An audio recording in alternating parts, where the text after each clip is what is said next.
ಅಶ್ಲೀಲ ವಿಡಿಯೋ ಪ್ರಕರಣದ ತನಿಖೆ ತೀವ್ರಗೊಳ್ತಾ ಇದೆ. ಏಪ್ರಿಲ್ 30ರಂದು ಪ್ರಜ್ವಲ್ಗೆ ನೋಟಿಸ್ ಅನ್ನ ಕೊಟ್ಟಿತ್ತು ಸ್ಪೆಷಲ್ ಇನ್ವೆಸ್ಟಿಗೇಷನ್ ಟೀಮ್. ಇವತ್ತು ವಿಚಾರಣೆಗೆ ಹಾಜರಾಗ್ತಾರಾ? ಹಾಗಾದ್ರೆ ಪ್ರಜ್ವಲ್ ರೇವಣ್ಣ ಅವರು ತೆಗೆದುಕೊಂಡಂತಹ ಕಾಲಾವಕಾಶ ಕಂಪ್ಲೀಟ್ ಆಗಿದೆ. ಎಸ್ಐಟಿ ಕೂಡ ಅವರ ಕಾಲಾವಕಾಶಕ್ಕೆ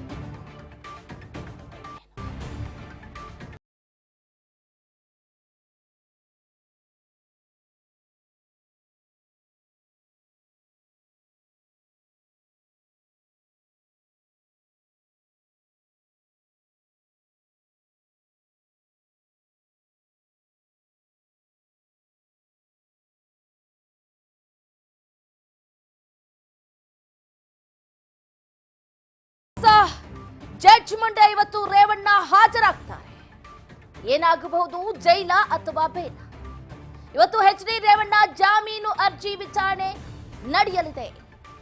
ಮಾಜಿ ಸಚಿವರಿಗೆ ಬೇಲ್ ಸಿಗುತ್ತಾ ಅಥವಾ ಸೆರೆವಾಸದ ಗ್ರೀನ್ ಸಿಗ್ನಲ್ ಸಿಗುತ್ತಾ? ಮಾಜಿ ಮಂತ್ರಿ ರೇವಣ್ಣ ಅವರಿಗೆ ಢವ ಶುರುವಾಗಿದೆ.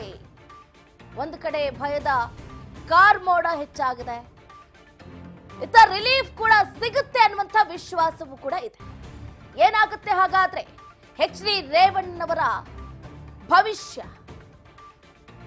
ಮಧ್ಯಾಹ್ನ 2:45ಕ್ಕೆ ಜನಪ್ರತಿನಿಧಿಗಳ ಕೋರ್ಟ್ನಲ್ಲಿ ವಿಚಾರಣೆಯನ್ನ ನಡೆಸಲಿದೆ. ಎಚ್.ಡಿ. ರೇವಣ್ಣಗೆ ಜಾಮೀನು ಕೋರಿ ಅರ್ಜಿ ಕೂಡ ಸಲ್ಲಿಕೆಯಾಗಿದೆ. ರೇವಣ್ಣನವರ ಪರವಾಗಿ ಹಿರಿಯ ವಕೀಲ ಸಿ.ವಿ. ನಾಗೇಶ್ ವಕಾಲತ್ತನ್ನ ನಡೆಸಲಿದ್ದಾರೆ.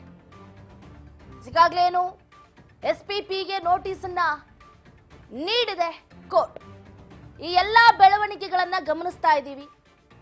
ಒಂದು ಕಡೆ ಹಾಸನ ಸಂಸದ ಪ್ರಜ್ವಲ್ ರೇವಣ್ಣ ಮಾಡಿದಂತಹ ಕುಕೃತ್ಯಕ್ಕೆ ಇತ್ತ ತಂದೆ ಸೆರೆವಾಸವನ್ನ ಅನುಭವಿಸುವಂತಹ ಪರಿಸ್ಥಿತಿ ನಿರ್ಮಾಣ ಆದ್ರೂ ಆಗಬಹುದು. ಈಗಾಗಲೇ ಎಚ್.ಡಿ. ರೇವಣ್ಣನವರಿಗೆ ಅನಾರೋಗ್ಯದ ಸಮಸ್ಯೆ ಬೇರೆ ಉಂಟಾಗ್ಬಿಟ್ಟಿದೆ. ಇತ್ತ ವಿಕ್ಟೋರಿಯಾ ಆಸ್ಪತ್ರೆಯಲ್ಲಿ ಚಿಕಿತ್ಸೆ ಕೂಡ ನೀಡ್ತಾ ಇದ್ದಾರೆ. ನಿನ್ನೆ ಎದೆನೋ ಬಂದಿತ್ತಂತೆ ಎಚ್.ಡಿ. ರೇವಣ್ಣನವರಿಗೆ.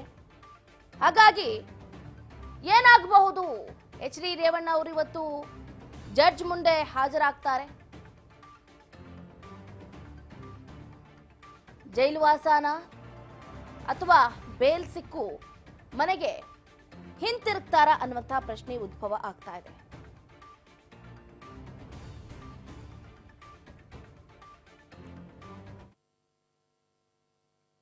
ದೇವರಾಜೇಗೌಡರ ವಿರುದ್ಧ ನಮ್ಮ ಫ್ಲೈಟ್ ಎಸ್ಐಟಿಯ ಮುಖ್ಯಸ್ಥರಿಗೆ ಈಗಾಗಲೇ ದೂರನ್ನು ಕೊಟ್ಟು ನಾವು ಅದರ ಪ್ರತಿಗಳನ್ನು ತಮ್ಮ ಗಮನಕ್ಕೆ ತಂದಿದ್ದೀವಿ ಸರ್. ಇಲ್ಲಿ ಎಸ್ಐಟಿ ಮುಖ್ಯಸ್ಥರು ನಾವು ಕ್ರಮವನ್ನು ತೆಗೆದುಕೊಳ್ತೇನೆ ಅಂತ ಹೇಳಿದ್ದಾರೆ. ನಮ್ಮ ದೂರಲ್ಲಿ ಅತ್ಯಂತ ಪ್ರಮುಖವಾಗಿರ್ತಕ್ಕಂಥ ಅಂಶ ಏನು ಅನ್ನೋದಾದರೆ, ವಕೀಲರಾಗಿರ್ತಕ್ಕಂಥ ದೇವರಾಜೇಗೌಡರು ಹಲವಾರು ಬಾರಿ ಹಿಂದೆ ಈ ಪ್ರಕರಣ ಏನು ಹಾಸನದ ಪೆನ್ಡ್ರೈವ್ ಪ್ರಕರಣ ಬೆಳಕಿಗೆ ಬರುವುದಕ್ಕಿಂತ ಮುಂಚೆ ಹಲವಾರು ಮಾಧ್ಯಮಗಳಲ್ಲಿ ಎಚ್.ಡಿ. ರೇವಣ್ಣರವರ ಕುಟುಂಬಕ್ಕೆ ಸಂಬಂಧಿಸಿದಂತೆ ಮತ್ತು ಪ್ರಜ್ವಲ್ ರೇವಣ್ಣರವರ ಕುಟುಂಬಕ್ಕೆ ಸಂಬಂಧಿಸಿದಂತೆ ಒಟ್ಟಾರೆಯಾಗಿ ದೇವೇಗೌಡರ ಕುಟುಂಬಕ್ಕೆ ಸಂಬಂಧಿಸಿದಂತೆ ಏನು ಈ ಲೈಂಗಿಕ ಕ್ರಿಯೆಯಲ್ಲಿ ತೊಡಗಿಸಿಕೊಂಡಿರ್ತಕ್ಕಂಥ ಹಲವಾರು ಪ್ರಕರಣಗಳಿಗೆ ಸಂಬಂಧಪಟ್ಟಿರ್ತಕ್ಕಂಥ ವಿಡಿಯೋಗಳು ನನ್ನ ಬಳಿಯಲ್ಲಿ ಇದ್ದಾವೆ, ಸಾಕ್ಷ್ಯಾಧಾರಗಳಿದ್ದಾವೆ ಅಂತಂದು ವಕೀಲರಾಗಿರ್ತಕ್ಕಂಥ ದೇವರಾಜೇಗೌಡರು ಹಲವಾರು ಮಾಧ್ಯಮಗಳಿಗೆ ಹೇಳಿಕೆಗಳನ್ನು ಕೊಟ್ಟಿರ್ತಕ್ಕಂಥದ್ದನ್ನು ನಾವೆಲ್ಲ ಗಮನಿಸಿದ್ದೀವಿ. ಇವಾಗ ಅವರು ಕಾನೂನಿನ ಜ್ಞಾನ, ಬುದ್ಧಿ, ವಿವೇಕ, ತಿಳುವಳಿಕೆ ಉಳಿತಕ್ಕಂಥವ್ರು ಅಡ್ವೊಕೇಟ್ಸ್ಗಳು ಪೊಲೀಸ್ ಇಲಾಖೆಯ ಗಮನಕ್ಕೆ ತಂದು ಒಂದು ದೂರನ್ನು ಕೊಟ್ಟು ಇವತ್ತು ರಾಷ್ಟ್ರ ಮಟ್ಟದಲ್ಲಿ, ಅಂತಾರಾಷ್ಟ್ರೀಯ ಮಟ್ಟದಲ್ಲಿ ಇವತ್ತು ಕರ್ನಾಟಕದ ಹೆಣ್ಣು ಮಕ್ಕಳ ಮಾನ ಮರ್ಯಾದೆ ಅಂತಕ್ಕಂಥದ್ದು ಇವತ್ತು ಬೀದಿ ಪಾಲಾಗಿದೆ. ಸದ್ಯ ಅದೃಷ್ಟವಶತ್ ಏನಪ್ಪ ಅಂದರೆ ಒಂದು ಪ್ರಾಣಹಾನಿಗಳು ಆಗಿಲ್ಲ, ಅದು ಒಂದು ಸೌಭಾಗ್ಯದ ಸಂಗತಿ. ಅದನ್ನು ಹೊರತುಪಡಿಸಿದ್ರೆ ಏನಪ್ಪ ಅಂದರೆ ಇವತ್ತು ಇವರು ದೇವರಾಜೇಗೌಡರು ಇವಾಗ ಪತ್ರಿಕಾಗೋಷ್ಠಿಯನ್ನು ಕರೆದು ಅವರು ಪ್ರೆಸ್ ಕ್ಲಬ್ಬಲ್ಲಿ ಭಾಳಷ್ಟು ವಿಚಾರಗಳನ್ನು ಅವರು ಪ್ರಸ್ತಾಪ ಮಾಡಿದ್ದಾರೆ. ಅವರಿಗೆ ಕ್ಯಾಬಿನೆಟ್ ದರ್ಜೆಯ ಮಂತ್ರಿ ಸ್ಥಾನಮಾನ ಹುದ್ದೆಗಳನ್ನು ಆಫರ್ಗಳನ್ನು ಇಟ್ಟಿದ್ದರು ಮಾನ್ಯ ಮುಖ್ಯಮಂತ್ರಿಗಳು, ಮಾನ್ಯ ಉಪಮುಖ್ಯಮಂತ್ರಿಗಳು ಅಂತಕ್ಕಂಥ ವಿಚಾರಗಳನ್ನು ಪ್ರಸ್ತಾಪ ಮಾಡಿದ್ದಾರೆ.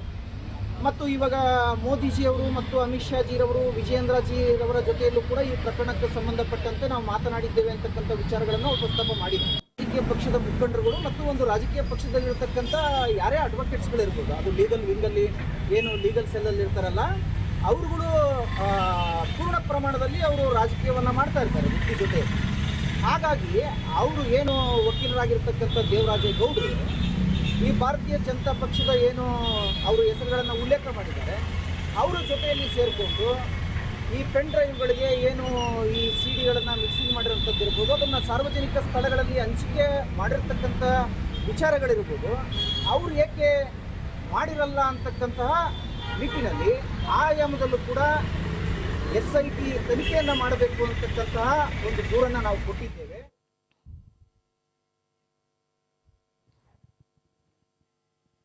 ಇದ್ರ ಬಗ್ಗೆ ಹೆಚ್ಚಿನ ಡೀಟೇಲ್ಸ್ ಅನ್ನ ಕೊಡ್ತಾ ಹೋಗ್ತಾರೆ ನಮ್ಮ ರಿಪೋರ್ಟರ್ ವೆಂಕಟೇಶ್. ಫೋನ್ ಸಂಪರ್ಕದಿಂದ ಜಾಯ್ನ್ ಆಗ್ತಿದ್ದಾರೆ.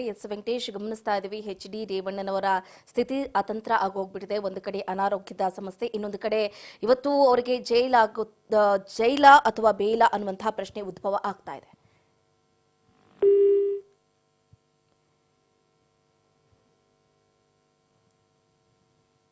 ಸಂಪರ್ಕ ಕಡಿತಗೊಂಡಿದೆ. ಈಗಾಗಲೇ ನಾವು ಗಮನಿಸ್ತಾ ಇದ್ದೀವಿ, ಮಾಜಿ ಸಚಿವ HD ರೇವಣ್ಣ ವಿರುದ್ಧ ದಾಖಲಾಗಿದ್ದಂತಹ ಮಹಿಳೆಯ ಅಪಹರಣ ಪ್ರಕರಣ ಸಂಬಂಧ ನಿರೀಕ್ಷಣಾ ಜಾಮೀನಿಗಾಗಿ ಸಲ್ಲಿಸಿದಂತಹ ಅರ್ಜಿ ವಿಚಾರಣೆಯನ್ನ ಜನಪ್ರತಿನಿಧಿಗಳ ವಿಶೇಷ ನ್ಯಾಯಾಲಯವು ಇವತ್ತು ಮಧ್ಯಾಹ್ನ 2:45ಕ್ಕೆ ನಡೆಸುತ್ತೆ. KR ನಗರ ಪೊಲೀಸ್ ಠಾಣೆಯಲ್ಲಿ HD ರೇವಣ್ಣ ವಿರುದ್ಧ ದಾಖಲಾಗಿದ್ದಂತಹ ಅಪಹರಣ ಪ್ರಕರಣ ಸಂಬಂಧ ನಿರೀಕ್ಷಣಾ ಜಾಮೀನು ಅರ್ಜಿಯನ್ನ ನ್ಯಾಯಾಧೀಶರು ವಿಚಾರಣೆಯನ್ನ ನಡೆಸ್ತಾರೆ. ಇವತ್ತು ಈ ವಿಚಾರಣೆಗೆ ಕೈಗೊಳ್ಳದಂತೆ ಈಗಾಗಲೇ ನಾವು ಗಮನಿಸ್ತಾ ಇದ್ದೀವಿ, ಪದೇ ಪದೇ ಅವರನ್ನ ವಿಚಾರಣೆಗೆ ಒಳಪಡಿಸಲಾಗ್ತಾ ಇದೆ. ಬರೋಬ್ಬರಿ 30ಕ್ಕೂ ಹೆಚ್ಚು ಪ್ರಶ್ನೆಗಳನ್ನ ಏನು SIT ಅಧಿಕಾರಿಗಳು ಕೂಡ HD ರೇವಣ್ಣನವರಿಗೆ ಕೇಳಿದ್ರು. ಆ ಎಲ್ಲದಕ್ಕೂ ಕೂಡ HD ರೇವಣ್ಣನವರು ಕೊಡ್ತಾ ಇರುವಂತಹ ಉತ್ತರ ಕೇವಲ ಒಂದೇ ಒಂದು, ಅಪಹರಣ ಆದಂತಹ ಮಹಿಳೆಗೂ ನನಗೂ ಯಾವುದೇ ರೀತಿಯಾದಂತಹ ಸಂಬಂಧ ಇಲ್ಲ, ಆಕೆಯನ್ನ ನಾನು ಕಿಡ್ನಾಪ್ ಮಾಡಿಸಿಲ್ಲ ಅನ್ನುವಂತಹ ಒಂದೇ ಒಂದು ಹೇಳಿಕೆಯನ್ನ ಕೊಡ್ತಾ ಇದ್ದಾರೆ. ಹಾಗಾಗಿ ಈ ಪ್ರಕರಣ ಬಹಳ ಕುತೂಹಲವನ್ನ ಕೇಳಿಸ್ತಾ ಇದೆ. ನೋಡ್ಬೇಕಾಗುತ್ತೆ ಇವತ್ತು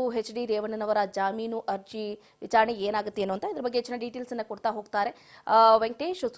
ದೂರ ಸಂಪರ್ಕದಿಂದ ಜಾಯ್ನ್ ಆಗ್ತಿದ್ದಾರೆ. ವೆಂಕಟೇಶ್, ಗಮನಿಸ್ತಾ ಇದ್ದೀವಿ, ಇವತ್ತು HD ರೇವಣ್ಣನವರ ಭವಿಷ್ಯ ಏನಾಗಬಹುದು, ಬೇಲ ಅಥವಾ ಜೈಲ ಅಂತ?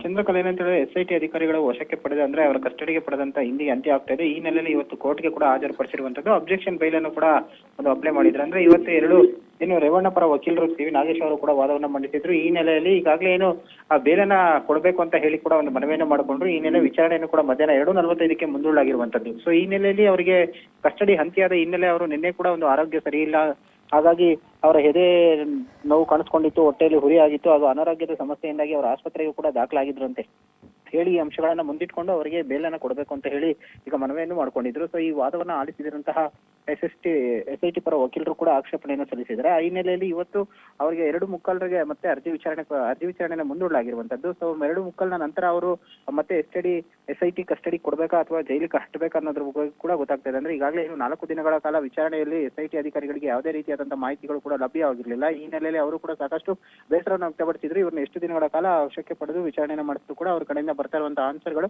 ಯಾವುದೇ ರೀತಿಯಾದಂತಹ ತನಿಖೆಗೆ ಸಹಕಾರಿ ಆಗ್ತಿಲ್ಲ. ಈ ಹಿನ್ನೆಲೆಯಲ್ಲಿ ಮತ್ತೆ ಇವತ್ತು ಅವ್ರನ್ನ ಮತ್ತೆ ವಶಕ್ಕೆ ಪಡಿಬೇಕಾ ಅಥವಾ PC ಕೊಡ್ಬೇಕಾ ಅಥವಾ JC ಕಸ್ಟಡಿ ಕೊಡ್ಬೇಕಾ ಅನ್ನೋದು ಕೂಡ ಗೊತ್ತಾಗುವಂತದ್ದು. ಚಂದ್ರಕಲಾ, ವೆಂಕಟೇಶ್, ನಾವು ಇನ್ನೊಂದು ಕೂಡ ಗಮನಿಸಬೇಕಾಗುತ್ತೆ. ಇಲ್ಲಿ ಈ ಹಿಂದೆ ಅಂದ್ರೆ SIT ಅಧಿಕಾರಿಗಳು 30ಕ್ಕೂ ಹೆಚ್ಚು ಪ್ರಶ್ನೆಗಳನ್ನ ಕೇಳಿದ್ರು. 30ಕ್ಕೂ ಹೆಚ್ಚು ಪ್ರಶ್ನೆಗಳನ್ನ ಕೇಳಿದ್ರು ಕೂಡ ಒಂದೇ ಉತ್ತರ, ಆ ಮಹಿಳೆಗೂ ನನಗೂ ಯಾವುದೂ ಸಂಬಂಧ ಇಲ್ಲ, ನಾನು ಅಪಹರಣವನ್ನ ಮಾಡಿಸಿಲ್ಲ ಅಂತ. ಇವತ್ತು ಏನಾಗ್ಬೋದು?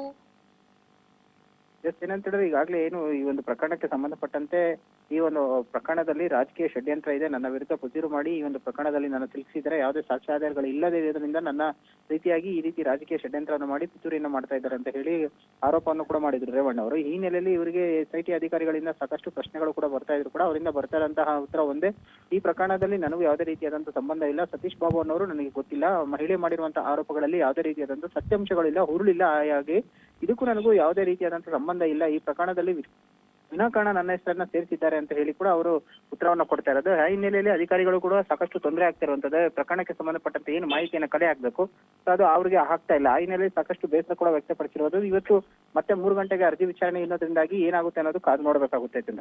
ಥ್ಯಾಂಕ್ ಯು ವೆಂಕಟೇಶ್, ನಿಮ್ಮ ಕಂಪ್ಲೀಟ್ ಮಾಹಿತಿಗಾಗಿ. ಒಟ್ಟಾರೆಯಾಗಿ ಈಗ ಬಹಳ ಕುತೂಹಲವನ್ನ ಕೆರಳಿಸ್ತಾ ಇರುವಂತಹ ಪ್ರಕರಣ ಅಂತಂದ್ರೆ ಹಾಸನದ ಸಂಸದ ಪ್ರಜ್ವಲ್ ರೇವಣ್ಣ ಹಾಗೆ HD ರೇವಣ್ಣನವರ ಪ್ರಕರಣ. ಇಲ್ಲಿ HD ರೇವಣ್ಣನವರು ಏನು ಸಂತ್ರಸ್ತ ಮಹಿಳೆಯನ್ನ ಕಿಡ್ನಾಪ್ ಮಾಡಿಸಿದ್ರು ಅನ್ನುವಂತಹ ದೂರಿನ ಅನ್ವಯದಲ್ಲಿ ಇವರ ಮೇಲೆ FIR ಕೂಡ ದಾಖಲಾಗಿದೆ.